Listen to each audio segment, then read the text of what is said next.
worked? 5,000. Would anyone like to say? 5,000. 5 times? 5,000. 5,000. Anyone else? Many times. Many times. Anyone else? 5,000. Many times. Come on, guys. 1 day. Huh? 1 day. 1 day. 100. 100. The answer is 3,010, something like that. But about 3,000. So if Edison tried 3,000 times to make a light work, and then after 3,010 times it worked, that's a good way to show that if you keep trying, even if you have failure, you can be successful if you've got a good idea that you really, really believe in. Because after all, if you do not have dreams, Leonardo da Vinci had dreams, Dostoevsky had dreams, or maybe not such good dreams. But anyway, ladies and gentlemen, we're very glad to have our session here today. Do we have our presentations ready? Because we have some of our key speakers who are going to be making a presentation. Do we have the... Yes? Da?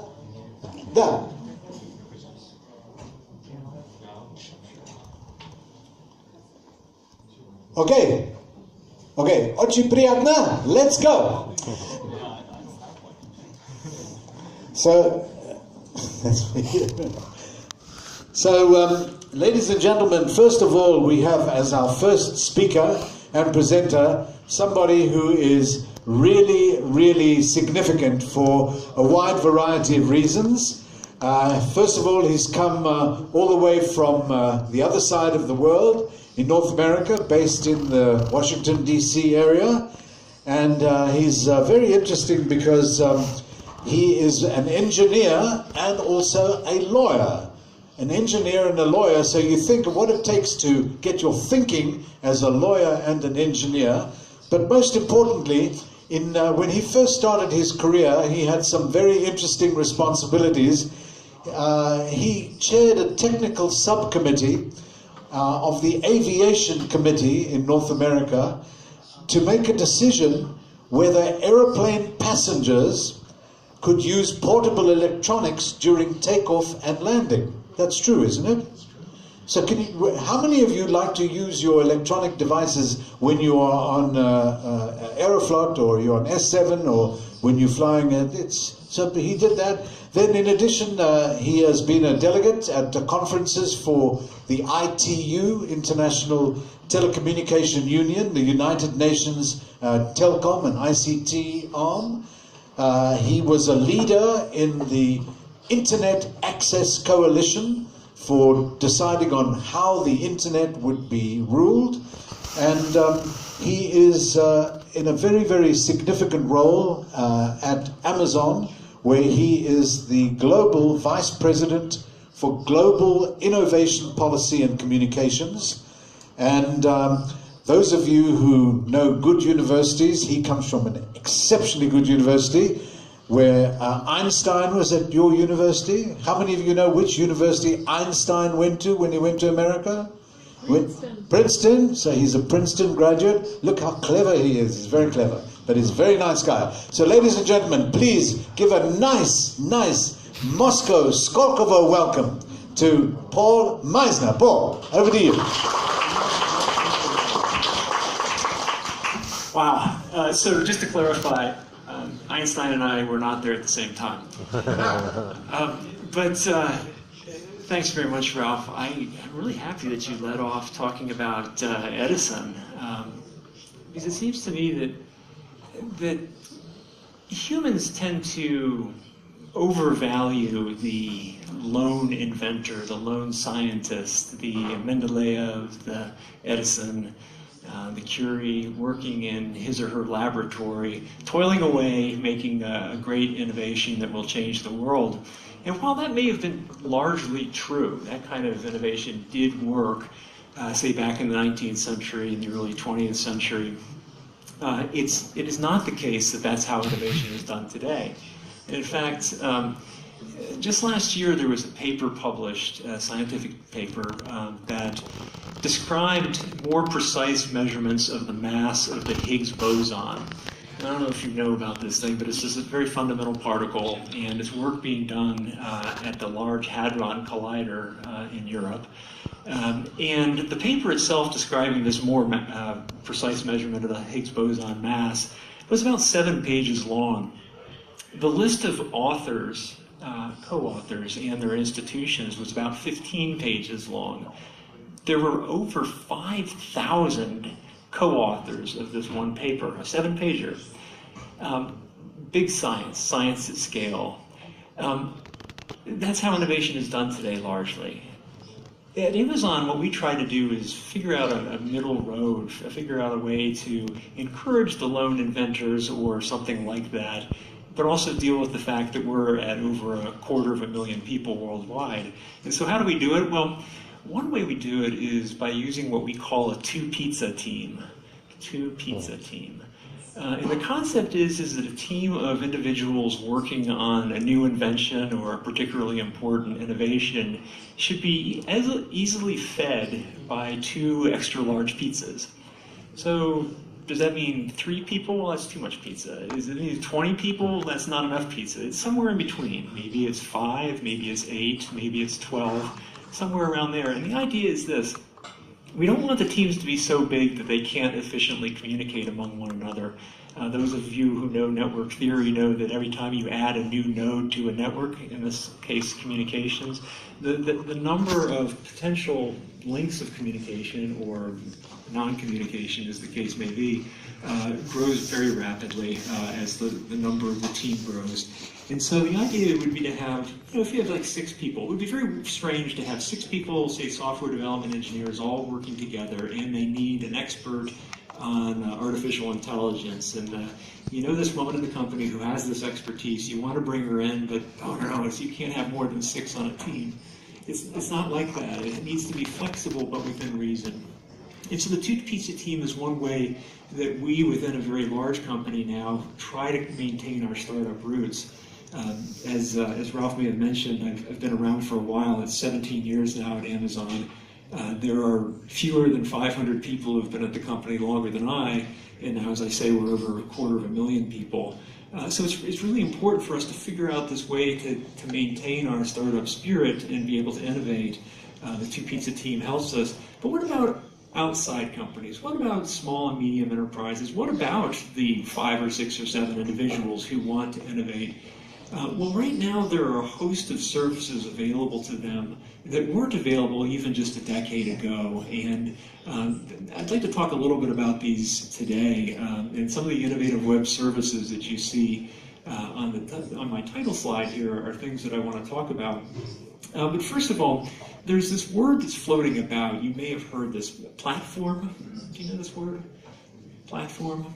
Well, in the context of web services, the platform is kind of a throwaway phrase that describes the indescribable, I suppose, where a host of services can be made available to third parties, and then it's called a platform for the operation of those third parties. But obviously it's a metaphor, right? It's not a raised wooden structure that you stand upon and talk off of. That's what a platform is. It's a metaphor for it. But it turns out to be a very imprecise metaphor, and I find it to be unhelpful.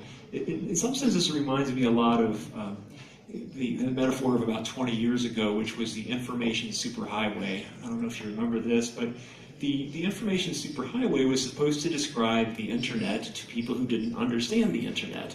And it was supposed to help elucidate by talking about a highway as opposed to a packet switch network, which it actually is. But it got to be ridiculous, right? You heard about, there are on-ramps and off-ramps and speed limits and lanes and bridges, and it just got ridiculous instead of just describing what it actually is. So I think in the same way we need to move beyond what platform is to what the actual services being provided are. Now, one such set of services is cloud computing, and many of you may know something about this. Cloud computing at Amazon grew up out of a recognition about a dozen years ago that while building up our retail-based or our web-based retail business, we figured out how to make large-scale computing relatively flexible. Different developer sets within the company had to figure out how to use storage, how to figure out computation, databases, and so forth. And we said, well, why don't we make that available to others?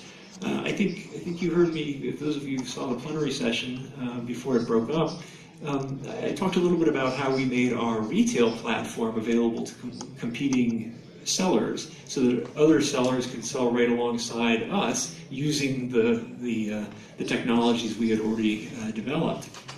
In the same way, we decided to say, well, you know, our business is using this massive scale computing system, why not make it available to others? And that was the birth of cloud computing at Amazon.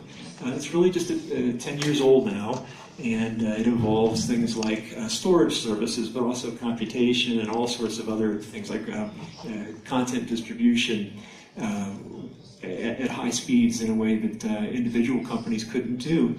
I don't know if you know this, but about, oh, I don't know, 150 years ago, if you were to build a factory that relied on using electricity inside the factory, you also had to build yourself a power plant outside the factory, which would usually burn coal and drive a generator, which would create electricity, which you'd use inside the factory. Well, that's not done anymore today because everyone gets their electricity off of the electric grid. No one thinks about generating their own electricity anymore to run a factory. Well, likewise, we're trying to offer computing off of a grid so that individuals, small and medium enterprises, startups don't have to go out and do the usual thing, which was, in the past, you had to go out and buy a lot of hardware and then software to run on it, and then people you pay to run the software on the hardware, and all this is before you do anything with your own business. This upfront capital expenditure is a real burden to a lot of startups, and in this way, by using cloud computing services, you can go straight to what is your focus, your innovation. We've already innovated on behalf of customers who use these web services, but you need to focus on your own innovations in your own company. Ralph asked me a couple of days ago whether how I thought of positively disruptive innovations and positive disruption itself. And perhaps cloud computing is one of those positive disruptions. It only is disruptive, though, and this is kind of an overused term. An innovation is only disruptive if consumers or enterprises flock to it and give up what they were doing before. And I think we're seeing some of that happening now with respect to cloud computing, so maybe it's there. Let me just, if I may, so just Amazon Web Services is the branded name of our cloud computing business. There are others. We're not the only ones by a long shot. But I just wanted to show you here. Here's a couple of very important Russian companies. In fact, this one I think is great. Kaspersky, you may know this, is a world-famous security company, software security company, and they are using Amazon Web Services to help them out with their business. So here is a very capable, high-tech firm in Russia serving the world through Amazon Web Services. This is I think, a great example of how, first of all, Russian technology, Russian innovation is alive and well, and we're helping distribute it around the world. Another example is Paragon. Do you know this iFunny? It's another Russian-based company, but it also is leveraging web services, and there are a host of others. Terrasoft is one. But the idea is that by taking computing essentially off of a grid, just like you take electricity off a grid, these companies have figured out a way to focus on their core businesses and serve their customers and reach global markets. So there are other kinds of innovative web-based services. One, for example, is called global selling, where Amazon will enable sellers in Russia to make their wares available on any of the websites around the world. And so it's very difficult for a consumer, say, in Japan, to reach or find out about, even discover a product or seller in Russia. But through global selling, that Russian-based seller can make its wares available directly on Amazon.co.jp and elsewhere on our websites around the world. One thing that tends to interest and fascinate a lot of people is Amazon Prime Air. And Ralph asked me to end up my talk with a little bit of information on Prime Air. We like to give our customers who buy physical products from us a variety of delivery options. Some of those options, you know, if you don't need it for several days, you can deliver it in a week or so. But if you need it 2 days from now, there's a delivery option for that. Pay a little bit more. Maybe the next day, maybe even same day. But we started to consider the case, what about within 30 minutes of an order? How can you do that? How can you possibly compete with what we would call the quick trip to the store? Say your granddaughter is visiting, and she's on the floor playing with a toy, a battery-operated toy, and the battery fails, and you don't have any spares. Well, what are your options? You can bundle her up, get her all dressed up, and take her to the market, and then hopefully find the batteries and bring her back. The moment is kind of lost, and that's a lot of work and effort in taking your granddaughter out. Why not have them be delivered in 30 minutes or less? We looked into it, and there really aren't a lot of options to doing that. Traffic is a major impediment. So even things like motorcycles and bicycles just don't seem to cut it. The only reliable way that we figured to do this is through small unmanned aerial vehicles, also known as drones. And so we're now embarked on a program whereby we're going to be using drones to deliver packages to consumers within 30 minutes of an order. You may have seen this, there's a video on this that popped out on American TV a couple of years back. And this is one of our early prototype drones. It turns out that I now have this in my office. There I am with it. They were very wise. They removed the motors before they gave it to me. So it's not any danger to anyone. But we're also developing a variety of different models of drone, recognizing that our customers live in a variety of different circumstances. Some live in cold, dry places, others in hot, wet places. Some live in urban environments, some in suburban. And so we're going to have a variety of vehicles that will be able to deliver these packages within 30 minutes of an order. And so I thought, better than have me describe it, maybe I could get somebody else to describe it. And this is assuming I can get this to work. How do I make the mouse function work? Is there a way to do that easily? Can you play the video? Just mouse over it, yeah, and then bottom left there. Thank you. With any luck, there's sound to this.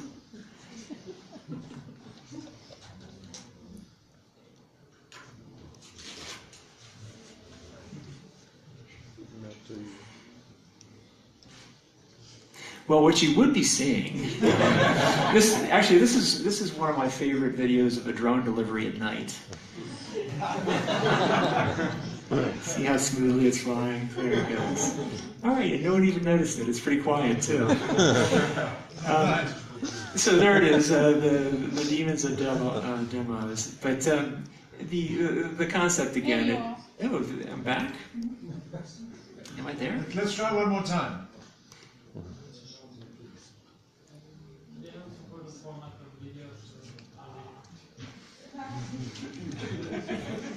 An unsupported format. Are there any engineers in the room? Okay, well, so we'll just leave this as a drone delivery at night and move on. But again, interestingly, because these are small and lightweight and designed to be unobtrusive, the cargo, the payload, is only about 2.5 kilograms. And that doesn't sound like much, but it turns out that the vast majority of items that we sell at Amazon are under that weight. And so these things won't be delivering a refrigerator to your home, but they will be delivering those batteries for your granddaughter. And so with that, Ralph, back to you, sir. Thank you, Paul.